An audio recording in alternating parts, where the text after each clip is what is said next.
गुड़िया के पिता शहर के जाने माने बिल्डर और काफी पैसे वाले थे। गांव से निकले गुड़िया के पिता ने खूब मेहनत से पैसा कमाया था। उनकी 2 बेटे और 2 बेटी थी। बड़ी की शादी उन्होंने खूब बड़े परिवार में की थी। देखना गुड़िया की माँ, गुड़िया की शादी मैं ऐसे घर में करूंगा कि लोग कहेंगे वाह वाह, तिवारी जी ने तो अपनी बेटी के लिए महलों का राजकुमार ढूंढा। हाँ, तो हमारी गुड़िया दिखने में भी है बिल्कुल गुड़िया सी। तभी गुड़िया की भाभी वहाँ आ जाती है।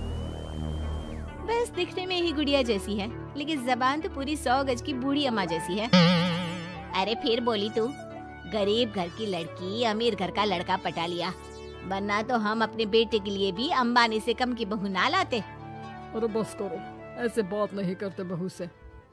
वैसे बहू बोल तो ठीक ही रही है, तुम्हारी गुड़िया को बोलने की तमीज ही नहीं है। भाभी का दर्जा बड़ा होता है, लेकिन वो बात ऐसा करती है कि जैसे। बस पापा बस, पता नहीं भाभी ने आपको क्या गुट्टी पिला रखी है। गुट्टी कैसे, मैं जो देखता हूँ वही तो बोलता हूँ। कल तुम्हें देखने लड़के वाले आ रहे हैं, तो अच्छे से तैयार हो जाना। एमपी के बड़े लोग हैं, ऐश करोगी अगर लड़के ने पसंद कर लिया तो। और हम लोग चैन की सांस लेंगे। ये घर मेरा भी है, अंदर जाकर काम करो। मुझे अपने मम्मी पापा से जरूरी बात करनी है जो मैं आपके सामने नहीं करना चाहती। भाभी पैर पटकती अंदर चली जाती है, लेकिन उसके कान गुड़िया के पास ही होते हैं। देखिए पापा, शादी तो हम नवीन से ही करेंगे, क्या है ना कि वो पसंद है हमें। अब ये नया किरदार कहाँ से आ गया? क्यों गुड़िया के माँ, नजर नहीं रखी जाती क्या बेटी पर? अरे माँ है हम, कैमरा नहीं जो 24 घंटे रिकॉर्डिंग मोड में ऑन रहेंगे। और हाँ, ये नवीन कौन है, कितने करोड़ का टर्नओवर है?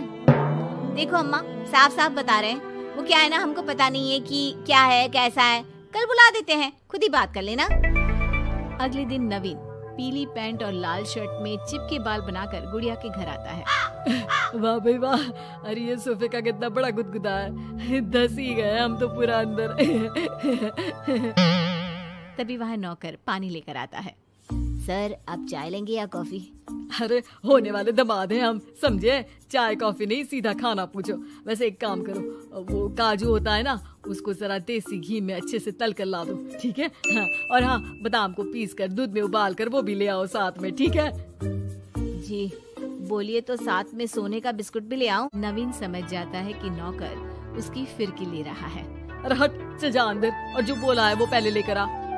नौकर के जाने के बाद नवीन पूरे घर को ध्यान से देखता है। सोने का बिस्किट भी हम लेंगे, लेकिन वो भी सोने की ईंट के साथ। तभी गुड़िया के पापा आ जाते हैं। तो तुम हो नवीन, क्या करते हो वैसे? एक काम का तो ऐसा है ना ससुर जी, जैसे ही शादी होगी आप जो 8-10 लाख हम पर न्योछावर करेंगे ना, हम उसी से कोई बिजनेस भी खोल लेंगे। गुड़िया को बिठाएंगे काउंटर पर और हम देखेंगे मार्केट सन्नस से, क्या समझे? बड़ा लोकल हो तुम, ये बोली कैसी बोल रहे हो? अरे पापा कुछ नहीं, मजाक कर रहा है। ये इंग्लिश इतनी अच्छी बोलता है कि समझो अंग्रेज भी शर्मा जाए। आपका टेस्ट ले रहा है पापा? ना ना, मैं फेल भी हो जाऊं इस टेस्ट में तो कोई प्रॉब्लम नहीं है, लेकिन इस लड़के से तेरी शादी कतई नहीं होने दूंगा। टक से बोलता है ये बुड्ढा तो, टक से। सुन, भाग कर शादी कर लेंगे तो क्या कर लेंगे? अच्छा रुको ना, मैं जल्दी से 2 कपड़े बांध कर ले आती हूँ। हाँ, और वो माँ के गहने भी। कौन से वाले, हीरे वाले या सोने वाले? मिक्स कर देना, देख लेंगे। और हाँ, नीचे खड़े हैं हम फटफटिया लेकर, स्टार्ट कर रहे हैं, जल्दी से आ जाओ, ठीक है? ओके, अभी आते हैं हम। बस बस, बहुत नाटक हो गया तुम दोनों का। तो रिश्ता पक्का समझे ना? हाँ हाँ, बस भागना मत, नाक कट जाएगी मेरी। तभी वहाँ भाभी आ जाती है, हाथ में मिठाई की थाली लेकर। लीजिए, मुंह मीठा कर लीजिए। इतनी सुंदर नाकरानी रखी है। ये नाकरानी नहीं, भाभी है मेरी। वो पर्दा दिख रहा है ना, उसी के पीछे रहती है ज्यादातर, बाकी उनका रूम तो ऊपर के फ्लोर पर है। पर्दे के पीछे क्यों?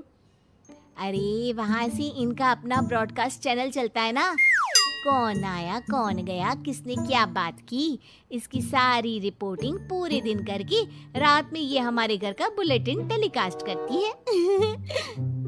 तुम्हारा हो गया क्या? तो ये लो मिठाई खा लो। खैर, गुड़िया की शादी हो जाती है नवीन से। शादी के बाद गुड़िया नवीन के घर आती है। अरे यार, कहाँ ले आए? अपने घर कब ले चलोगे? अरे यही तो घर है हमारा किराए का, और कहाँ ले जाएंगे तुमको? ना ना ना ना, इस छोटी सी घर में मैं नहीं रह पाऊंगी। मुझे तो बड़े मकान की आदत है। सही आदत है बिटिया। अरे हम तो बोल रहे हैं आदत के साथ कोई कॉम्प्रोमाइज नहीं करना चाहिए। जाओ, कल जाओ अपने पिताजी के पास और उन्हें अपनी समस्या बताओ। अरे तिवारी बिल्डर का तो नाम चलता है, दुनिया को घर दिलाते हैं, अपनी बेटी को कैसे छोड़ देंगे इस छोटे से घर में? होता भी वही है। गुड़िया के पापा उसे एक मकान ले देते हैं। देखिए पापा जी, आपने गुड़िया दीदी को शादी में लाखों दे दिए, मैंने कुछ नहीं कहा। आपकी बेटी है, लेकिन ये तो रुकने का नाम ही नहीं ले रही है। अब घर भी ले लिया। अरे कितना देना है, कब तक देना है? तेरे पेट में क्यों दर्द हो रहा है? मेरी बेटी है, जितना चाहेगी, जितना मांगेगी उतना दूंगी। उधर गुड़िया के ससुराल में, मैं आज नाश्ते में कुछ हेल्दी लूंगी, मेरे लिए कोई कुक है क्या? जो है मैं ही हूँ, बताओ क्या खाना है? सारा दिन तो मैं घर पर ही रहता हूँ। क्यों, काम पर नहीं जाओगी क्या? अरे काम किसके पास है, मेरे पास तो कोई काम ही नहीं है। अरे कैसी बात कर रहा है बेटा, तिवारी जी की बेटी से शादी की है, कोई मजाक थोड़ी ना है। बस फिर क्या था, गुड़िया फिर पहुंच जाती है पिता के पास और नवीन को काम पर लगाने को कहती है। नहीं नहीं, अपने बिजनेस में जवाई को घुसाने की कोई जरूरत नहीं है पापा जी। बात तो ठीक बोल रही है तेरी भाभी। इस बार उसे बोल दे कि मैं कोई मदद नहीं कर पाऊंगा। गुड़िया वापस ससुराल आकर नवीन को पिता की बात बताती है। ठीक है, फिर तेरा भी क्या काम है, निकल यहाँ से। जब तुम्हारे पिता दामाद को नौकरी नहीं दे सकते तो क्या कर सकते हैं, हा? वो गुड़िया का सामान देकर उसे बाहर करने ही वाला होता है कि सामने गुड़िया के पिता आ जाते हैं। वो सामान लेकर क्यों जाएगी? मकान मैंने भले ही दिया है, लेकिन मकान का नाम मेरी बेटी का है, तुम्हारा नहीं। तो सामान के साथ अपनी बूढ़ी माँ को उठाओ और निकलो यहाँ से।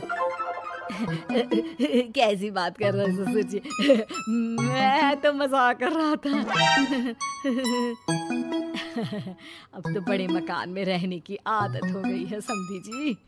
देखिए, अभी तो मैं जा रहा हूँ, लेकिन शादी में जो कैश दिया था उसका सारा हिसाब लेकर कल दफ्तर में आ जाना। और हाँ, मेरी बेटी को जरा सी प्रॉब्लम हुई तो कहते हैं ना, घी सीधी उंगली से ना निकले तो उंगली टेढ़ी कर लेनी चाहिए।